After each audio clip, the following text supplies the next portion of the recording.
2 விஷயத்த நான் இங்க முன்னாடி வைக்கிறேன். இது ஆண்டவருடைய காரியம்னு நினைச்சுக்கோங்களேன். இது வந்து உலகத்தின் காரியம், சாத்தானின் காரியம். யாரோ ஒருத்தர் வந்து ஏற்றுக்கொள்கிறாங்கன்னா, ஆட்டோமேட்டிக்கா அவங்க என்ன சொல்றாங்க? இது எனக்கு வேண்டான்னு அவங்க ரிஜெக்ட் பண்றாங்க. ஆனா யாரோ ஒருத்தர் வந்து ஏற்றுக்கொள்கிறாங்க. அப்ப என்ன அர்த்தம்னா, அவங்க ரிஜெக்ட் பண்றாங்க. அதே போல தான் ஆண்டவராகிய இயேசு கிறிஸ்து நம்மிடத்துல வந்திருக்கிறார். அவர் நம்மளுக்கென்று எல்லாவற்றையும் செய்து முடித்தார். இன்றைக்கு நீங்களும் நானும் நம்ம எந்த நிலைமையில இருக்கிறோம்னா, அவரை ஏற்றுக்கொள்ள போகிறோமா? இல்ல அவரை நிராகரித்து தள்ளுகிறோமா? ஜீசஸ நம்ம தள்ளுகிற அந்த அந்த நீங்க தள்ளுற அந்த மோமெண்ட்டே உங்களுடைய லைஃப்ல சமாதானம்ன்றது போயிடுச்சு. நீங்க சமாதான பிரபுவாகி இருக்கிற இயேசுவை நீங்க இழந்து போனீங்கன்னா, உங்களுடைய வாழ்க்கையில எல்லாவற்றையும் நீங்க இழந்துட்டீங்க.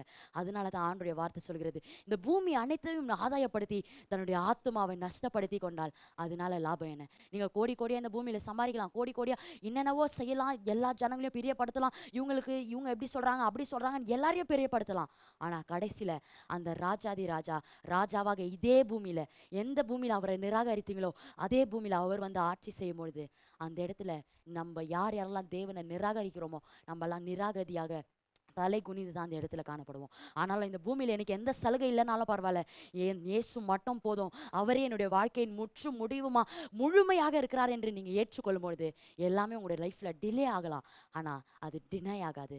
எல்லாமே அந்த காலத்துல வந்து நிறைவேறும்.